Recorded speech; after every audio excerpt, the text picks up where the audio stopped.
लेकिन हरियाणा में जो नायब सिंह सैनी की जो सरकार अभी चल रही है, वहीं दूसरी तरफ राहुल गांधी का कल हाइड्रोजन बम जो कहा जा रहा है वो खुला है, तो इसका क्या मायने है? क्या वाकई में हरियाणा आप लोगों से छीना गया है? बिल्कुल छीना गया है। वहाँ पर जनता की सरकार नहीं है, जनता की सरकार नहीं है, ये इलेक्शन कमीशन की बेईमानी से चोरी के वोटों से सरकार बनाई हुई है। देखिए मैं भी उसी जब काउंटिंग शुरू हो रही थी तो मैं भी टीवी पे बैठा था, तो मैं न्यूज़ 24 देख रहा था। उसमें आ रहा था कि 73 कांग्रेस की सीटें आगे हैं।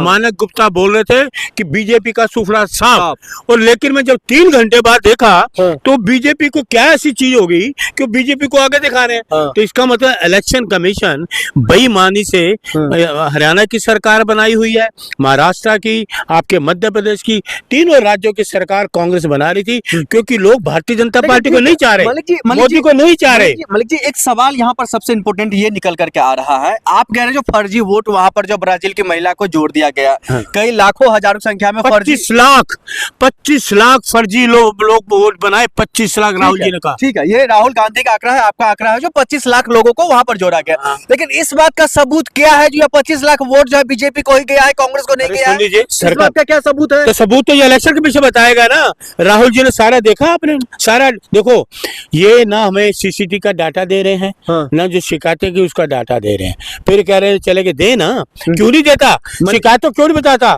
सुन लीजिए कैसे, एक बताइए, जब फर्जी लोगों को जो वोट डाले उनके तुम वोट काट रहे हो, ये फर्जी वोट कहाँ से आया? और ये घर में 500 वोट, एक घर में 66 वोट, एक घर में 223 वोट, कहाँ से आ गए भाई? इलेक्शन कमीशन तो तुम हो, जैसे राहुल जी ने कहा, हमारे नेता राहुल गांधी जी ने देश को जागृत कर दिया। ये तो इलेक्शन कमीशन का काम है। किरण रिजिजू साहब को आपने नहीं सुना? क्या है किरण, यहाँ बताइए क्या? किरण रिजिजू जी ने कहा है जो ये तमाम चीजें जो है ये राहुल गांधी का एक जो है कहीं ना कहीं मनगढ़ंत कहानी वो बता रहे हैं पीसी करके। अरे शर्म, किरण रिजिजू क्या है? मंत्री है, अभी क्या का मंत्री है? केंद्रीय मंत्री है, कैबिनेट मंत्री है। मैं तो इसको मंत्री मानता नहीं, ये मंत्री है, नॉर्थ ईस्ट से आने वाला मंत्री। इसको ये पूछो, मोदी से सवाल किया?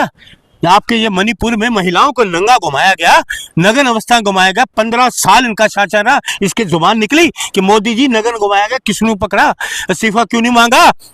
ये अनाथ उससे आते हैं ना, इसको शर्म नहीं आती कि तुम्हारे नॉर्थ ईस्ट में महिलाओं को नग्न घुमाया गया, निवस्त्र घुमाया गया, सरकार तुम्हारी, मुख्यमंत्री तुम्हारा, तूने मोदी से बात करी? लेकिन राहुल गांधी प्रेस कॉन्फ्रेंस करते हैं, कोई खुलासा करते हैं मलिक जी, तो फिर इलेक्शन कमीशन जवाब देने से पहले बीजेपी क्यों जवाब देने चली जाती है? भाई बीजेपी चाटू का चोर है ना, बीजेपी ने चोरी करवाई है, वो चोर है, इन्हें चोरी में साझा बना हुआ है, साझाकार है, इसमें साझेदार है ये चोरी में। इलेक्शन कमीशन बीजेपी के साथ साझेदार है चोरी में। ठीक है, आखिर में ये बता दीजिए, इस खुलासे के बाद क्या सरकार गिर जाएगी हरियाणा की? देखिए सुन लीजिए, सरकार तो ये तो देखिए, देशवासी चाहते हैं, उनको सब देश को पता तो लगे हरियाणा सरकार गिरेगी कि नहीं? बिल्कुल, मुख्यमंत्री पद छोड़ेंगे? अरे इनको छोड़ना चाहिए, अगर इंसानियत है, अगर इनमें जरा सी शर्म है आंखों में कि हमें लोगों ने नहीं चुना है, हम इलेक्शन कमीशन की मेहरबानी से चोरी से हम बैठे हुए हैं, तो अगर इसमें जरा आत्मविश्वास है, ये इतनी आत्मा गवाही देती है, तुरंत इस्तीफा देना चाहिए नायब सिंह सैनी को। बिल्कुल तुरंत देना चाहिए इसको इस्तीफा, नहीं तो इसको बर्खास्त करना चाहिए। देश के लोगों को पता लगे चोरी से मुख्यमंत्री है, इनको करना चाहिए। दूसरा मैं एक अपील करना चाहता हूँ बिहार के लोगों से, बिहार के सभी निवासियों से, बहनों से, भाइयों से, युवाओं से मेरी हाथ जोड़ के मिलती है, भगा दीजिए इनको।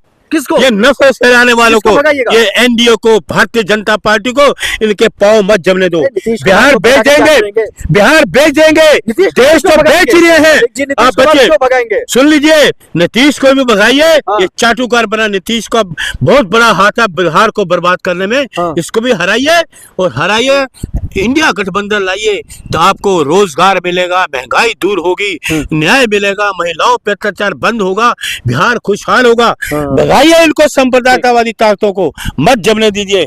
राहुल गांधी, तेजस्वी यादव जी की बातों को विश्वास करिए, इंडिया गठबंधन पे विश्वास करिए। इंडिया गठबंधन, राहुल जी, तेजस्वी जो कहते हैं वो करते हैं, ये झूठ नहीं बोलते। कभी कहते हैं 15 लाख, कभी कहते हैं 15,000, 10,000 की रिश्वत, कभी कौन सी ये रिश्वत पर चलने वाले। एक सुनिए, ये नायब सिंह सैनी इलेक्शन कमीशन को पूछो, करनाल से सुबह ट्रेन भेज रहा है लोगों को भर के कि जाइए बिहार में, ये उल्लंघन नहीं है? उन्होंने पूछा गया कि कैसे जा रहे हो जी, हमें नायब सिंह सैनी ने टिकट दी है, रिश्वत ली है ये? लोगों को, हरियाणा में रहने वाले बिहार के लोगों को रिश्वत दे के ट्रेन में करनाल से रवाना कर रहा है, तो इस पर कार्रवाई होगी कि नहीं होगी? ठीक है मलिक जी, बहुत शुक्रिया बातचीत करने के लिए, लेकिन सवाल अभी भी बरकरार है, क्या राहुल गांधी ने जो भी तमाम आरोप लगाया है इसका जवाब जो है इलेक्शन कमीशन को देना चाहिए, या फिर भारतीय जनता पार्टी के तमाम जो मंत्री या तमाम नेता या सांसद विधायक जो खुलेआम दे रहे हैं, इलेक्शन कमीशन कहां तक जायज है, कहां तक सही है? लेकिन वहीं दूसरी तरफ इलेक्शन कमीशन पर जो आजाद भारत के इतिहास में पहली बार इतनी बड़ी गंभीर आरोप लगा है, इस आरोप का आधार क्या है, इस आरोप का जो सबूत क्या है, वो तमाम सबूत, तमाम आधार आपके सामने देश के विपक्ष के नेता राहुल गांधी ने रख दिया है। लेकिन उसके बावजूद भी जवाब के नाम पर अभी क्या कुछ आया है वो किसी से छुपा हुआ नहीं है। आप देख रहे थे फॉरवर्ड न्यूज। नमस्कार।